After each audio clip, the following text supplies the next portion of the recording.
En 1847, tras perder a su padre por tuberculosis, un joven de 18 años desembarcó en el bullicioso puerto de Nueva York.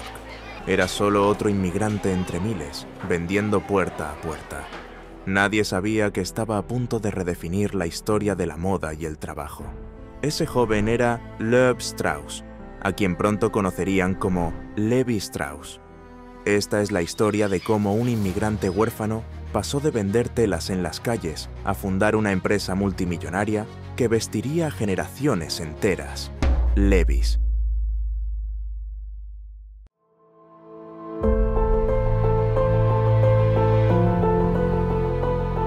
El 26 de febrero de 1829, en el pequeño pueblo de Buttenheim, Baviera, nacía Loeb Strauss. Era el menor de 7 hermanos en una familia judía que apenas sobrevivía. La vida no era fácil para un niño judío en el siglo XIX.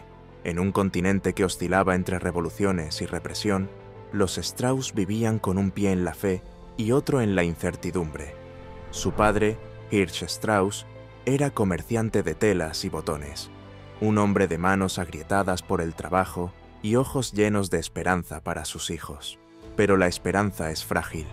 En 1846, cuando Loeb tenía apenas 17 años, la enfermedad se llevó a su padre. Esta pérdida marcó un antes y un después. La muerte no solo había arrebatado a un padre, también al proveedor. A los pocos meses, una decisión que cambiaría el rumbo de su vida y del mundo entero fue tomada: abandonar su tierra. Buscar en el otro lado del océano algo que allí ya no existía. Una oportunidad. En 1847, Loeb Strauss emigró a los Estados Unidos a casa de sus hermanos Jonas Strauss y Louis Strauss. Se mudó a Nueva York, pero no hablaba inglés. No conocía la ciudad. No tenía dinero. Pero tenía algo que heredó de su madre: la terquedad. Loeb, quien poco después adoptaría el nombre Levi, más fácil de pronunciar en inglés, llegó a América en una época de transformación brutal. Nueva York era un caos de idiomas, pobreza y ambición. En la bulliciosa ciudad, Levi comenzó desde abajo. Con una caja de madera al hombro, vendía botones, hilos y retazos de tela. Aprendió el idioma en las calles y la estrategia con los rostros de los clientes. Pero antes de que su nombre se estampara en cada bolsillo trasero, tendría que enfrentarse a la codicia del oro y al precio de construir un imperio. 1850. Los Estados Unidos eran un hervidero de ambición. La fiebre del oro no era una simple promesa, era una locura colectiva.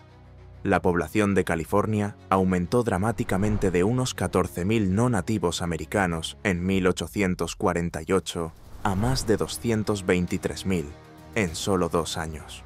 Desde China hasta Chile, miles cruzaban océanos y montañas para llegar al mismo destino: San Francisco, una ciudad que había pasado de ser una aldea costera a un infierno de carpas, suciedad y codicia. A principios de 1853, con 24 años, Levi Strauss tomó una decisión aún más audaz. Se convertiría en ciudadano estadounidense, y ese mismo año viajó rumbo al oeste, a San Francisco. Pero la travesía no era fácil. No existía un tren transcontinental. Cruzar el país implicaba descender hasta Panamá, atravesar la selva a pie o en mula, y luego embarcarse nuevamente hacia la costa californiana. Este viaje por mar duraba aproximadamente entre 5 y 8 meses, dependiendo de las condiciones climáticas y las paradas en puertos. Durante estos largos viajes, los pasajeros enfrentaban hacinamiento, enfermedades, escasez de alimentos y peligros de naufragio. Según registros de inmigración, Strauss llegó a San Francisco el 14 de marzo de 1853 a bordo del barco SS Pacific. La ciudad estaba en pleno auge, con una población principalmente masculina, altas tasas de criminalidad, incendios frecuentes y condiciones sanitarias deficientes. Aún en medio del caos, Strauss establece oficialmente su negocio ese mismo año, bajo el nombre Levi Strauss y Compañía, operando inicialmente como distribuidor de productos secos, telas y artículos de mercería. Según documentos de la empresa, tenía un capital inicial de aproximadamente $5.000, proporcionado por sus hermanos. Pero a diferencia de muchos que llegaron durante la fiebre del oro, Levi apostaba por algo más escurridizo: la necesidad humana. Reconoció que vender suministros a los mineros era un negocio más seguro y potencialmente más lucrativo. En sus primeros días en San Francisco, operó como comerciante ambulante, visitando campamentos mineros y pequeños asentamientos para vender sus mercancías, antes de establecer su primera tienda permanente en 90 Sacramento Street, donde un día la carta de un sastre cambiaría el rumbo de su negocio para siempre. El momento decisivo ocurrió en diciembre de 1870, cuando una cliente llamada Ella Rulin le pidió a Jacob Davis, un sastre establecido en Reno, Nevada, que confeccionara un par de pantalones resistentes para su esposo, quien era leñador. Davis compraba rollos de tela de lona y denim a Levi Strauss y Compañía.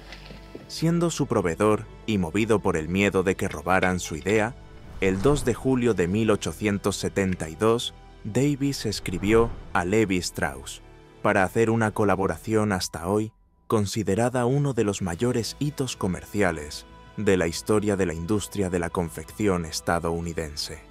Según consta en la carta conservada en archivos de la compañía, Davis contó a Strauss que la mayor parte de sus clientes, como el esposo de la señora Rulin, eran trabajadores con oficios pesados y que los bolsillos de sus pantalones se rasgaban muy fácilmente, por lo cual decidió poner remaches en las esquinas donde estaban cosidos. La innovación había sido un éxito inmediato entre los trabajadores locales, pero el sastre carecía de los $68 necesarios para solicitar una patente por su cuenta. Su propuesta era sencilla: le asignaría la mitad del derecho de patente si Strauss corría con los gastos de obtenerla. Strauss, reconociendo el potencial comercial de la innovación, aceptó la propuesta y financió la solicitud de patente. El 20 de mayo de 1873 se registra oficialmente la patente número 139.121, el pantalón de mezclilla con remaches de cobre en los puntos clave de tensión.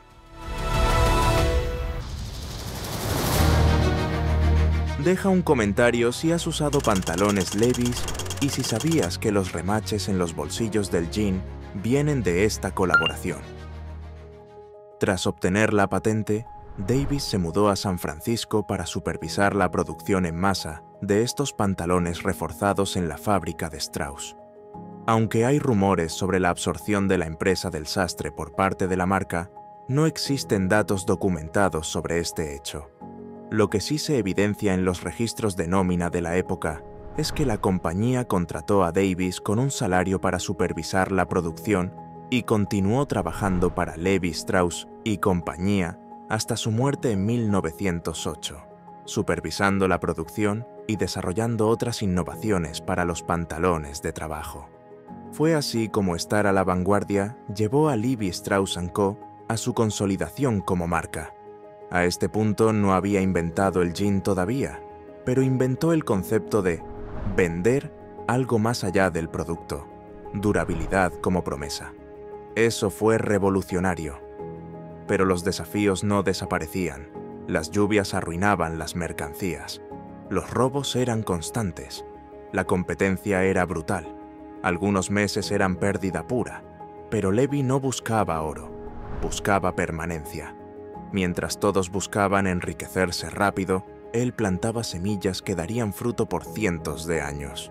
En 1860, Levi Strauss ya no era solo un comerciante. Había sobrevivido al caos de la fiebre del oro, a los inviernos sin ventas y a los veranos de demandas imposibles. Pero sabía que vender lo mismo no sería suficiente. El mercado cambiaba. Los mineros eran menos Pero los trabajadores del ferrocarril, los agricultores y los mecánicos crecían. Todos tenían algo en común. Necesitaban pantalones que aguantaran el trabajo duro.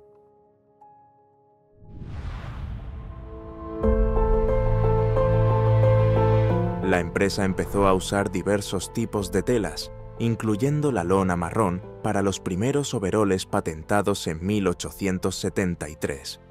Pero la transición al uso de denim azul fue inevitable y ocurrió gradualmente en las décadas de 1870 y 1880.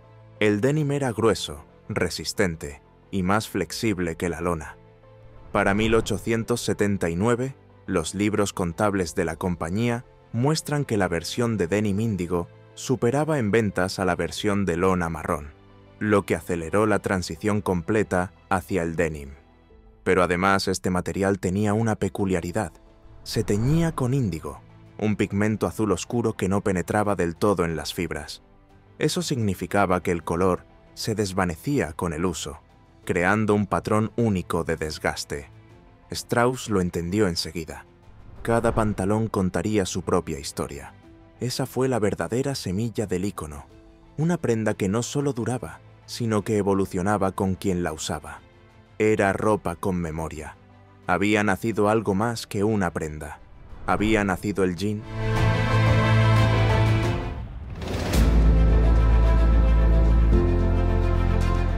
En solo 13 años, Levi Strauss pasó de vendedor ambulante a visionario industrial.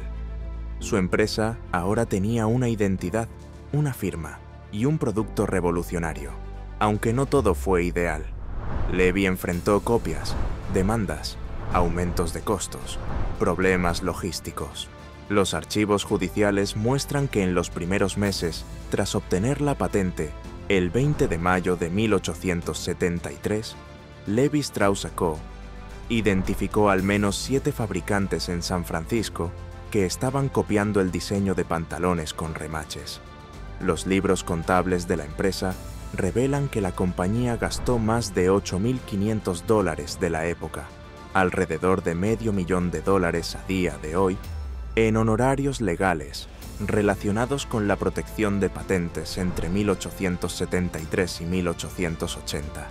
El incremento del costo del denim, debido a la escasez de algodón de calidad tras la Guerra Civil, enfrentó a Strauss a aumentos en los costos de producción. Y a estos problemas se sumaban las limitaciones logísticas que enfrentaba la empresa para abastecer a mercados distantes, con tiempos de entrega que podían superar los 3 meses para llegar a territorios como Montana y Wyoming. Pero uno de los golpes más grandes quedaba por llegar: el fin de la exclusividad. En 1890, cuando la patente original expiró, Strauss experimentó pérdidas del 17% en los márgenes de beneficio durante los 2 años siguientes debido al aumento de la competencia.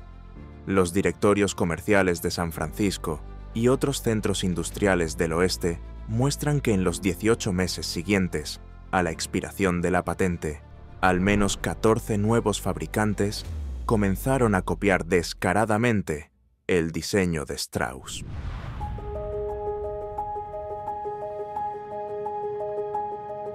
Los pantalones de trabajo habían explotado como industria, y sin la marca registrada del jean como tal, proteger la idea era una guerra silenciosa.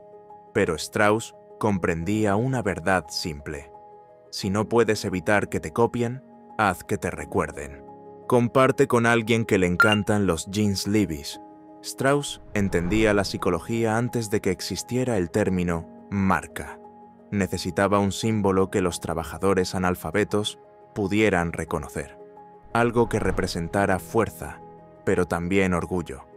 De esta manera, entre 1890 y 1893, los gastos corporativos de la compañía se incrementaron en un 37% en inversión publicitaria para dar paso al famoso isólogo de los 2 caballos. Un grabado sencillo, pero potente. 2 caballos tirando en direcciones opuestas de un mismo pantalón. ¿Qué decía esa imagen? Más que cualquier anuncio, más que cualquier palabra. Era un grito visual. Estos pantalones no se rompen. El isólogo fue impreso en etiquetas de cuero curtido, cosidas directamente en la parte trasera de los jeans. Al principio, el modelo aún se llamaba XX, una nomenclatura interna que significaba extra fuerte. Pero algo faltaba.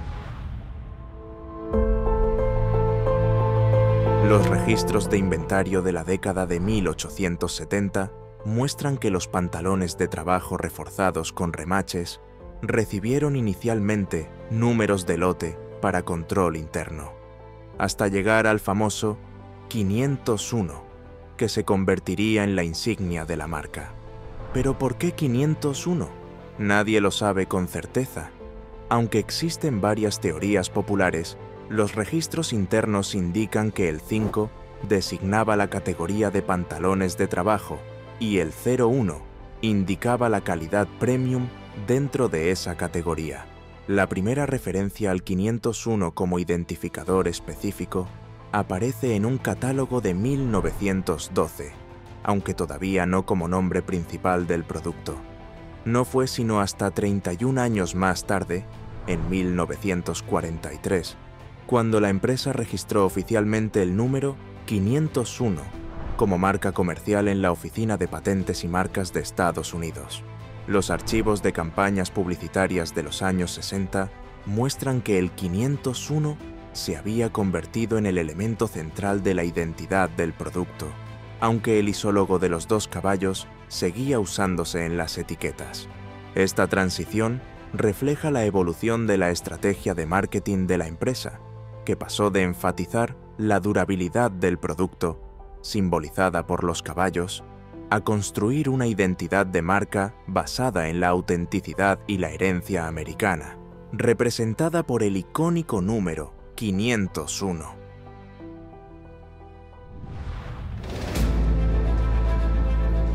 A sus 65 años, Levi ya era un símbolo viviente de éxito y perseverancia, pero en su interior había algo claro: el legado debía resistir más que él. En 1894 Strauss formalizó la estructura de su empresa al registrar Levi Strauss & Co. como una sociedad anónima. Este paso estratégico consolidó la compañía como un negocio familiar, permitiendo la participación activa de sus sobrinos en la gestión y asegurando la continuidad del legado empresarial. Para Levi Strauss se acercaba el final, pero a pocos años de su partida, inicia un legado filantrópico que nadie antes había visto en la industria y que perdura hasta hoy. En 1897, el millonario realiza su primera donación a la Universidad de California, equivalente a $95.000 americanos, para establecer las primeras 28 becas de la institución, incluyendo ayudas para mujeres, en una época en que su acceso a la educación superior era limitado. Empezaba una nueva era. En 1902, su salud comenzó a deteriorarse, hasta que el 26 de septiembre, a sus 73 años, Levi Strauss falleció en la tranquilidad de su hogar en San Francisco, a causa de una congestión hepática. Al morir, dejó una fortuna de $6 millones, equivalente a más de $175 millones actuales, de los cuales destinó $250.000 a organizaciones benéficas. Pero aunque su fundador había partido para siempre, Levi Strauss & Co. aún tenía desafíos que enfrentar durante el siglo XXI. Tras el terremoto de San Francisco de 1906 que destruyó las instalaciones de la empresa, los registros muestran que los herederos de Strauss invirtieron en la integración vertical, lo que dio lugar a la construcción de una fábrica de producción de denim en 1912, pues hasta entonces era obtenido de fábricas textiles estadounidenses. Sin embargo, las dificultades no se hicieron esperar. La primera crisis documentada tras la muerte del magnate se evidenció entre 1910 y 1921. Las ventas cayeron un 42% durante este periodo, cuando los overalls dejaron de ser moda urbana y la empresa tuvo que reconcentrarse en el mercado de ropa de trabajo. Por otra parte, los documentos de patente muestran que décadas después, la empresa seguía innovando con la introducción de la Red Tab, pequeña etiqueta roja, en 1936, que se volvería un elemento icónico de la marca. Los registros de exportación demuestran que la expansión internacional comenzó seriamente con Japón en 1954 y Europa en 1959, consolidando el legado de Strauss como una marca global. Un dato impactante que deja ver su imponente huella fue encontrado en el 2001 en títulos de subastas. Gracias a estos documentos, se confirmó que un par de jeans Levi's de 1880 se vendió por $46.532, estableciendo un récord mundial para prendas de vestir antiguas y demostrando el valor cultural del legado de Strauss. Mirando atrás a su historia, no fue un empresario perfecto. No se casó, no tuvo hijos, pero creó una familia mucho más grande. Una comunidad que creyó en el valor del trabajo honesto, de la fe y de invertir en las generaciones futuras. Desde una tienda en la fiebre del oro hasta vestir al mundo, Strauss no solo cosió el jean, cosió el futuro. Estas son las 5 lecciones más importantes de este empresario épico que todo emprendedor debe aprender. La número 1 puede cambiar el rumbo de tu historia desde hoy. Número 5. Reconocer oportunidades en las necesidades básicas. Strauss no buscó oro durante la fiebre del oro. Identificó la necesidad fundamental de ropa durable para los trabajadores, creando un producto que trascendió más allá de la moda pasajera. Número 4. Valorar la colaboración interdisciplinaria. La correspondencia entre Strauss y Davis demuestra que el éxito vino de combinar la visión comercial de Strauss con la innovación técnica de Davis, un recordatorio de que las grandes ideas frecuentemente nacen de colaboraciones inesperadas. Número 3. Adaptar sin perder identidad.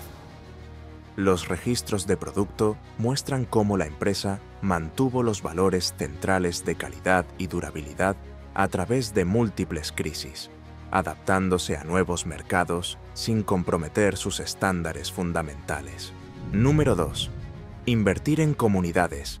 Su testamento y registros filantrópicos documentan que Strauss, un inmigrante judío, creía firmemente en devolver a su comunidad adoptiva, estableciendo un precedente de responsabilidad social empresarial mucho antes de que fuera algo común. Número 1. Construir sobre valores permanentes. Tal vez la lección más importante en la historia de este empresario es su compromiso con los valores de calidad, honestidad comercial y respeto por el cliente. Principios que guiaron sus decisiones comerciales y que siguen siendo relevantes en el mundo empresarial actual. Si te inspiró esta historia, suscríbete, dale like y compártelo con otros que como tú creen que emprender es más que ganar dinero, es dejar huella. Nos vemos en la próxima historia.